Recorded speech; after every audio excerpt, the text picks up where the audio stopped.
नहीं मिल पाएगा सर, ये तो बेतुकी मांग हो जाएगी। देखिए मैं साफ जानता हूँ इस बारे में, हमारे मांग करने से कुछ नहीं होगा, उल्टा हमें ही कह दिया जाएगा देखिए किस तरह के लोग हैं। राष्ट्रीय पुरस्कार या कोई भी, अभी तो उनकी जो एफआईआर हट जाए वही उनके लिए राष्ट्रीय पुरस्कार से कम नहीं है। बाकी जो उन्होंने काम करा मैं उसका बेहद प्रशंसा करता हूँ। कहा जा रहा बजरंग दल पूरे देश में अनाउंस कर रही है कि इलाज करना होगा मोहम्मद दीपक का, है मुल्लों का जीजा बन रहा है दीपक। हाँ जी, हाँ जी। और ये उन्हें घोषणा करने दी जा रही है इस लोकतांत्रिक सरकार में, जो लोकतंत्र में कहा जाता है कि प्रत्येक व्यक्ति की रक्षा करना लोकतांत्रिक अधिकार है, प्रत्येक व्यक्ति की रक्षा करना राज्य का अधिकार है, राज्य प्रत्येक व्यक्ति को सुरक्षा उत्पन्न कराएगा। और आज उसी राज्य में खुलेआम इस तरह की धमकियां दी जा रही हैं और सरकार द्वारा कुछ नहीं करा जा रहा। इसी बात से पता चल जाता है कि आज मुसलमानों के लिए इनकी नफरत कितनी ज्यादा हो चुकी है, कितनी ज्यादा ये, और कार्य प्रणाली जो है, शासन प्रणाली हमारी किस तरह से बुरी तरह फेल है।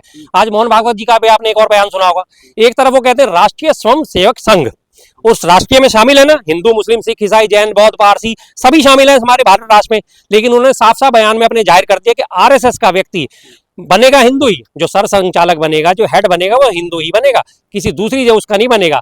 ओबीसी भी बन सकता है, दलित भी बन सकता है, कोई पिछड़ा भी बन सकता है, ऐसा नहीं है कि ब्राह्मण ही बने, लेकिन बनेगा हिंदू ही अगर वो वास्तव में राष्ट्रीय स्वयं सेवक संघ है। जी मैं पूरी बात करने दीजिए।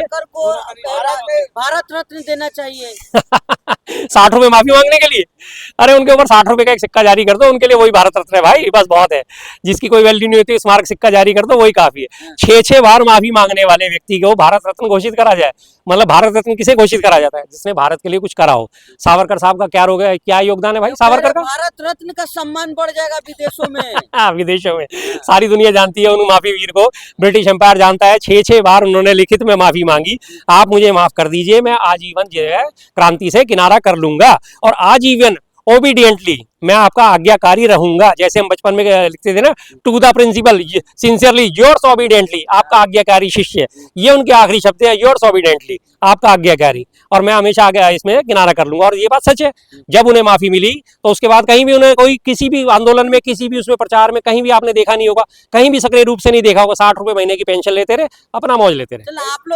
आप लोग कह रहे हैं कि हर जगह से अब सूरज निकलेगा, दीपक निकलेगा। बजरंग दल तो कह रहा है कि भाई सूरज और दीपक जैसे अगर निकलेंगे मोहम्मद, इनका इलाज होगा, जहाँ मिलेंगे वहीं खत्म कर देंगे। सर करके दिखाइए। हाँ। ये सिर्फ बातों के शेर है, सिर्फ बातों के शेर है। कहते हैं ना सियार झुंड में आते हैं, वो वाली बात है।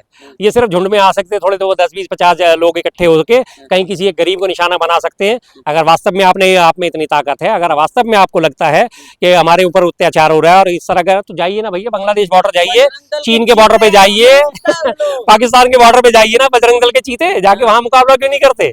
रक्षक है बांग्लादेश। अरे काहे का हिंदू रक्षक, वो खुद अपने हिंदू होने पे सवाल उठा देते हैं आप।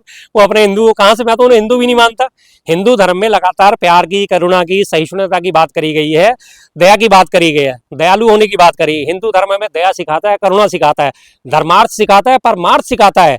उनमें कहाँ से कहीं आपको ये लक्षण प्रतीत होते हैं कि उनमें कहीं से दया है, करुणा है, परमार्थ है? कुछ नहीं है। वो सिर्फ अपनी दुकान चलाते हैं हंगामा मचाने के बाद, उसके अलावा उनके पास कुछ काम नहीं है।